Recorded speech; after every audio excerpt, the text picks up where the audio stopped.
अस्सलाम वालेकुम क्लास। हाँ जी, आज जो हमने करना है, कल यहाँ से हमने छोड़ा था कि जो हमारे पास डी ब्रोगली वेवलेंथ होती है उसकी इक्वेशन क्या है। ठीक है, वो जो है वेव पार्टिकल को जब उसने पार्टिकल को एज अ वेव नेचर भी शो कर दिया था, यानी उसने ये शो किया था कि जो हमारे पास पार्टिकल होती है उसकी वेव नेचर और पार्टिकल दोनों नेचर्स मौजूद होती हैं और ये दोनों तरह से बिहेव कर सकता है।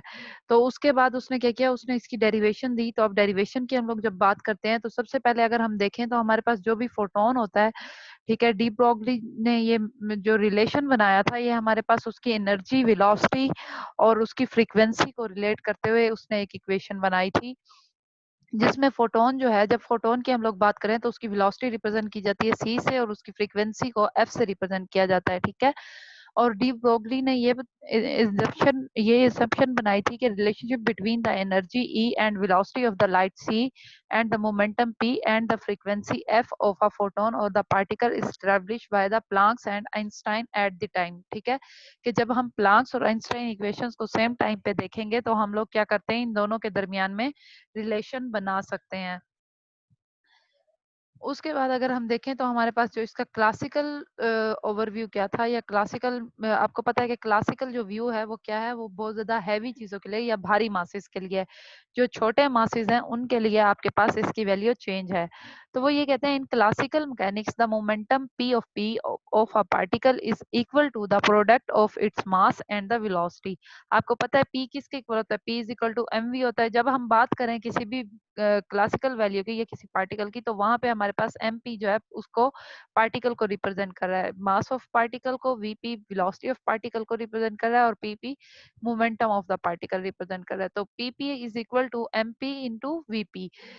अब वो कहते हैं if the speed is so high as close to the speed of light, ठीक है, जिसे हम कहते हैं कि स्पीड ऑफ लाइट यानी सी के इक्वल हो, जो हमारे पास रिलेटिविस्टिक क्वांटम मैकेनिक्स में हम देखते हैं। तो कहते हैं कि it's momentum will be govern by the Einstein relativistic equation. तो इसका जो मोमेंटम है वो आइंस्टाइन की इक्वेशन से भी शो होगा।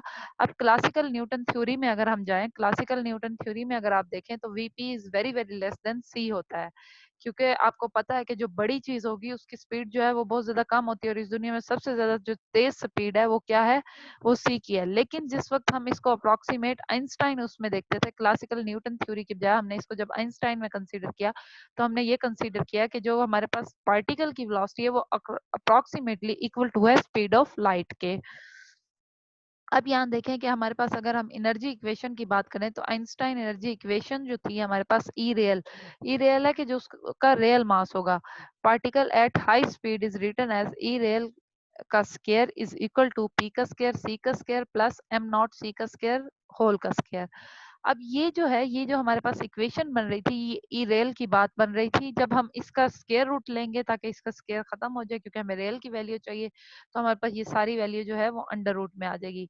अब ये हमने बात की थी कि हमारे पास आइंस्टाइन इक्वेशन जो एनर्जी इक्वेशन है सिंपल, वो अगर सेम टाइम पे यही आइंस्टाइन थ्योरी देखें तो Einstein theory of relativity pointed out that the for a particle like a photon of zero rest mass M not is equal to zero, so we can neglect the m naught c का square whole का square term, and this term is in relativistic energy that E is equal to real, क्योंकि ये वाली term अब हमारे पास क्या हो गई, ये हमने इग्नोर कर दी है। इग्नोर किस वजह से की है कि हमारे पास जो, जब हम रिलेटिविटी उसमें मैकेनिक्स में देखते हैं पार्ट, तो हमारे पास जो पार्टिकल है वो फोटोन जो है वो फोटोन ऑफ जीरो रेस्ट मास के, उसका मास जो है वो जीरो हो जाएगा। अगर हम मास उसका जीरो कंसीडर कर रहे हैं तो इस पूरी टर्म को वो मल्टीप्लाई करने से जीरो से इसको जीरो कर देगा, तो ये सारी वैल्यू हमारे पास खत्म हो जाएगी। तो हमारे पास सिर्फ क्या बचेगी, पी का स्केयर सी का स्केयर अंडर रूट से स्केयर से अंडर रूट कैंसिल हो जाएगा, तो हमारे पास ये वैल्यू आ जाएगी पी सी, यानी ई हमारे पास इक्वल टू आ जाएगा पी सी के।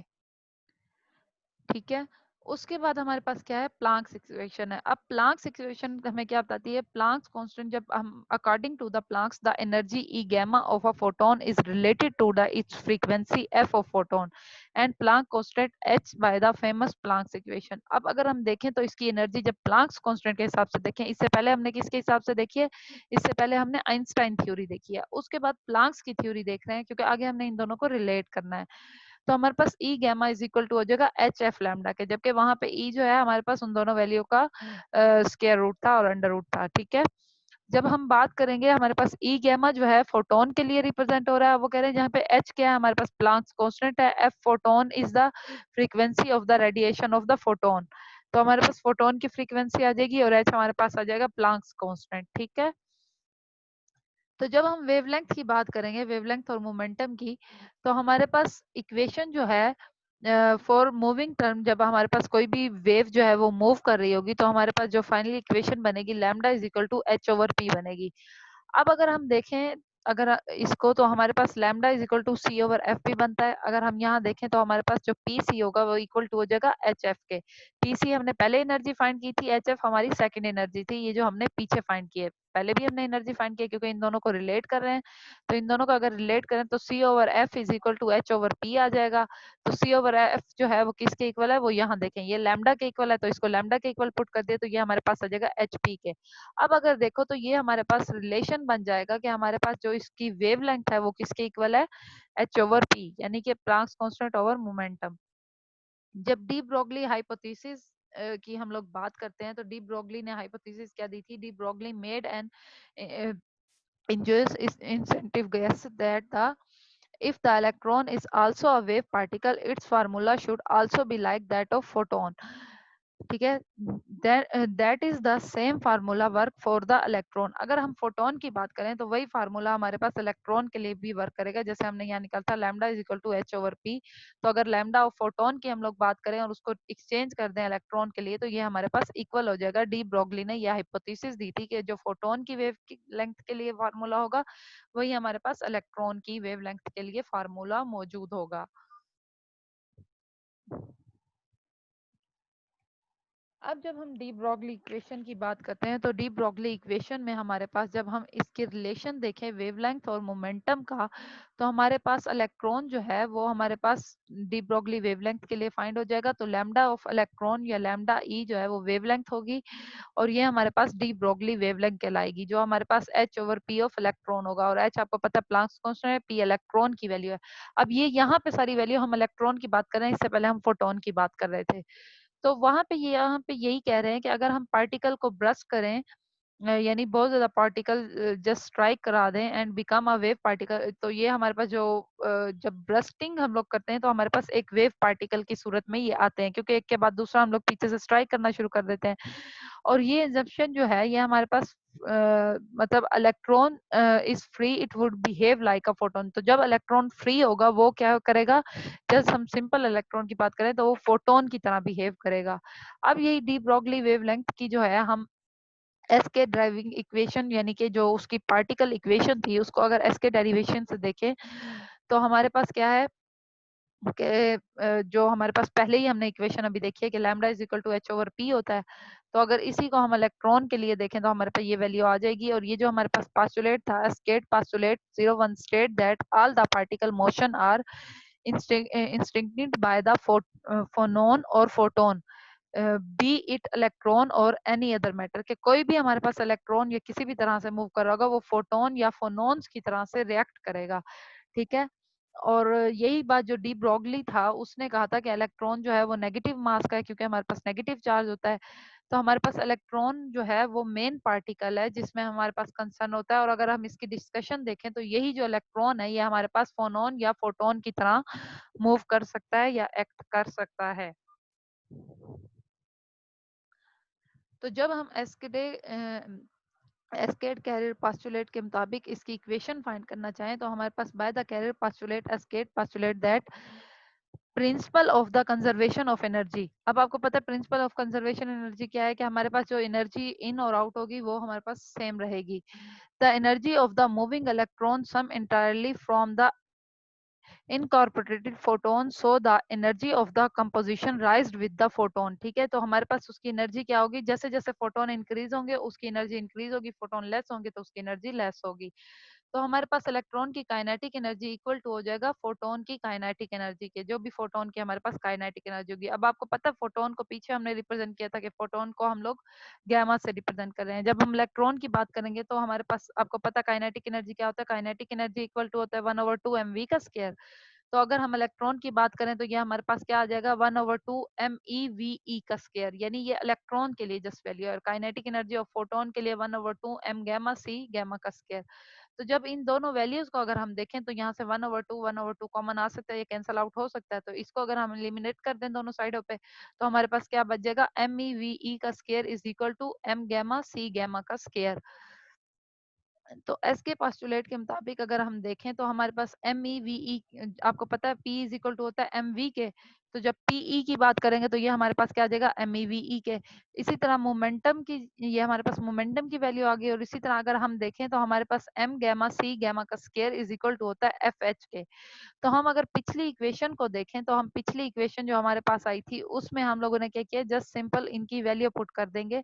तो यहाँ पे MeVe की जगह एक जगह पे P आ जाएगा, एक V बच जाएगा, वो एज इट इज आ गया। और यहाँ पे M gamma C gamma की जगह F इंटू H आ जाएगा। अब ये हमारे पास फ्रीक्वेंसी इंटू H आ गया। अब अगर इसको हम स्वैप करें तो यहाँ पे हमारे पास क्या हो जाएगा, एफ को इस तरफ ले आए क्योंकि हमारे पास frequency over sorry VE over F हो जाएगा। और यहाँ पे हमारे पास क्या हो जाएगा, एच ओवर पीई हो जाएगा। तो अगर अब हम देखें तो हमारे पास जो आइंस्टाइन इक्वेशन थी और जो फोटोन की इक्वेशन थी, उनको इलेक्ट्रॉन्स की इक्वेशन थी, इनको हमने आपस में कंबाइन कर लिया। अब वो कहते हैं this is according with the principal of the energy of conservation the photon is still vibrating on the same frequency. जो फोटोन होता है वो क्या करता है, वो उसी फ्रीक्वेंसी से मूव करता रहेगा। लेकिन यहाँ पे हमारे पास क्या हो जाएगी, ये हमारे पास principle of conservation of energy को रिप्रेजेंट कर रहा है। अगर डी ब्रॉगली वेवलेंथ की अब हम बात करें तो हमारे पास डी ब्रॉगली वेवलेंथ में भी उसी तरह lambda V over E over F of R. अब ये हमने यहाँ से भी देखा था कि हमारे पास लैम्डा की जो वैल्यू है वो क्या आ जाएगा, V over F of lambda. तो यहाँ पे सॉरी आगे जाना है, यहाँ पे हमारे पास ये लैम्डा की वैल्यू हो जाएगी। तो हमारे पास इक्वेशन जो है वो क्या करेगी, V over E F lambda. तो हमारे पास डी ब्रॉगली वेवलेंथ की जो इक्वेशन है वो हमारे पास एच ओवर पी ई भी आ जाएगा, क्योंकि हमारे पास दोनों इक्वेशंस निकल आई हैं। एक इलेक्ट्रॉन की ये लैम्डा की ये इक्वेशन फाइंड की थी, एक हमने ये इक्वेशन फाइंड की थी जो कि हमें डी ब्रॉगली ने 1924 में इस इक्वेशन के बाद दी थी। तो अगर हम देखें तो लैम्डा ई और लैम्डा ई एक दूसरे के इक्वल है, तो हम दोनों इन दोनों वैल्यूज को अपने सामने रख सकते हैं। तो हमारे पास लैम्डा ई क्या आ जाएगा, लैम्डा ई हमारे पास इस वैल्यू के इक्वल आ जाएगा। अब अगर हम इसी वैल्यू को देखते हुए, क्योंकि हमारे पास फार्मूला है lambda is equal to H over P की बात कर रहे हैं, तो एच ओवर पी की जगह हम एम वी भी रिप्रेजेंट कर सकते हैं क्योंकि वो हमारे पास मोमेंटम के इक्वल होता है। तो अब एक एग्जांपल है, वो कहते हैं कि फाइंड करें the wavelength of the electron जिसका मास है 9.11 multiply by 10 power minus 31 KG और ये मूव कर रहा है 2 मल्टीप्लाई बाय 10 पावर 6 मीटर पर सेकंड से। तो जब हम डी ब्रॉगली इक्वेशन की बात करते हैं तो लैम्डा हमारे पास क्या हो जाएगा, लैम्डा हमारे पास हो जाएगा एच ओवर एम वी। अगर इसकी अब हम वैल्यू पुट करना शुरू करें, एच की वैल्यू हमारे पास होती है 6.63 multiply by minus multiply by 10 minus 34 जॉल पर सेकेंड। एम की वैल्यू हमारे पास क्या आ जाएगी इलेक्ट्रॉन की, 9.11 मल्टीप्लाई बाय 10 पावर माइनस 31, ये जो हमारे पास इसका मास है in kg multiply by 2 multiply by 10⁶ metre पर सेकंड। जब इसको आप सॉल्व करेंगे तो ये आपके पास ये वैल्यू आ जाएगी। अब वो कहते हैं as compare to the classical electron radius which is about 2.8179, this is about 3.639, ठीक है, मीटर। तो this is the relatively large wavelength. तो ये हमारे पास जो ये वेवलेंथ आ रही है ये इसके मुकाबले में जो ओरिजिनल हमारे पास थी उससे थोड़ी सी लार्ज होगी। अगर उससे कंपेयर करें तो ये जो हमारे पास पार्टिकल होगा ये हमारे पास वेव की सूरत में स्पीड से मूव करेगा। इसी तरह अगर दूसरी एग्जांपल देखें जिसमें हम बेसबॉल की बात करते हैं, बेसबॉल का मास जो है वो 0.15 केजी है और जो उसकी पिच है वो 45 मीटर पर सेकंड है। तो अगर हम 45 मीटर पर सेकंड की बात पिच की करें तो ये वेलोसिटी ली हुई है। तो हम देखेंगे lambda is equal to H over M V आ जाएगा। एच जो है वो प्लांक्स कांस्टेंट है, एम की वैल्यू आ जाएगी और वी की वैल्यू आ जाएगी। जब इसको मल्टीप्लाई करेंगे तो ये 9.8 मल्टीप्लाई 10 माइनस 35 आ जाएगा। अगर आप देखें तो ये इस वैल्यू से बहुत ज्यादा बड़ी वैल्यू है, तो ये हमारे पास क्या हो जाएगी, ये हमारे पास इसका इफेक्ट जो है बेसबॉल का ऑलमोस्ट निग्लिजिबल कर देगी, जो इसका डायफ्रैक्शन का इफेक्ट होगा। और यहाँ पे हमारे पास जो स्मॉल जो फिगर होगी वो with the size of the ball as compare to बहुत ज्यादा स्मॉल है। तो जो हमारे पास ये एग्जांपल है ये यहाँ पे रॉन्ग बन जाएगी, क्योंकि ये इसकी वैल्यू इतनी बड़ी हो गई है कि ये क्वांटम लेवल पे हम लोग इसको देखने के लिए बहुत ज्यादा हाई लेवल के हमारे पास इक्विपमेंट मौजूद होने चाहिए। इस वजह से इसकी मूवमेंट जो है क्वांटम लेवल पे हमें नजर नहीं आती। अगर अब हम समरी की बात करें तो इसकी डी ब्रोगली वेवलेंथ की समरी और एसके के पार्टिकल्स की दोनों की समरी को कंपेयर करते हैं तो हमारे पास क्या हो जाएगा। डी ब्रोगली ने प्रपोज किया था सबसे पहले कि electron can move because of the carrier particle such as photons और फोनॉन्स। ठीक है, इलेक्ट्रॉन भी बिल्कुल उनकी तरह मूव कर सकते हैं। Moving of electron is wave like because of the oscillation carrier. मैंने आपको ये कल भी बताया था, आप लोगों ने क्वेश्चन किया था कि ये जो है हमारे पास इलेक्ट्रॉन वेव का बिहेवियर क्यों शो करता है, क्योंकि वो जब वाइब्रेशन अपनी जगह पे वो स्टिल नहीं है, वो थोड़ी थोड़ी वाइब्रेशन उसकी कंटिन्यू है, तो उसकी वजह से जो उसकी मूवमेंट है इलेक्ट्रॉन की वो वेव की तरह के बिहेवियर है। और momentum of electron is the momentum of the carrier, के जो भी आपके पास चार्ज या वैल्यू होगी उसका मोमेंटम उसी मोमेंटम के इक्वल होगा जो हमारे पास इलेक्ट्रॉन का जो मोमेंटम होगा वो उसके इक्वल होगा। अब वो क्या कह रहे हैं कि काइनेटिक एनर्जी ऑफ इलेक्ट्रॉन क्या होगा, एनर्जी ऑफ द कैरियर, के जो हमारे पास हम बात करते हैं कि हमारे पास ये वाला पार्टिकल है तो हम उस पार्टिकल की जो एनर्जी है वो इलेक्ट्रॉन के इक्वल कंसीडर करेंगे। और जो हमारे पास वेवलेंथ होगी, wavelength of moving electron is the shortened wavelength of the carrier because of the heavier electron. ठीक है, कि जब हमारे पास बहुत ज्यादा हैवियर इलेक्ट्रॉन होगा तो जो उसकी शॉर्टेस्ट वेवलेंथ होगी वो हमारे पास उसकी मूविंग इलेक्ट्रॉन की वेवलेंथ को शो कर रहा होगा। और ये हमें डी ब्रोगली ने जो है ये वाला कॉन्सेप्ट दिया था। जब हम बात करें एस्किडे पोस्टुलेट की तो उसने क्या कहा था एस्किडे पोस्टुलेट में। जी, तो यहाँ पे हमारे पास एस्कडे ने जो पास्टुलेट दिए थे, particle are moved by the carrier particle mainly photons और फोनॉन्स। ठीक है, कि जो हमारे पास पार्टिकल मूव मूव करते हैं वो फोटोन और फोनॉन की वजह से मूव करते हैं। Vibrating nature of the matter due to the photon और the phonon as in the de Broglie wave, के यही जो इसकी वाइब्रेटिंग नेचर थी उसी की वजह से वो डी ब्रोगली वेवलेंथ बनी थी और उसमें वो हमें उसकी नेचर शो हो रही थी। Photon retain their vibration in free free or bound state, leading to the principle of the energy and momentum conservation in low energy cases।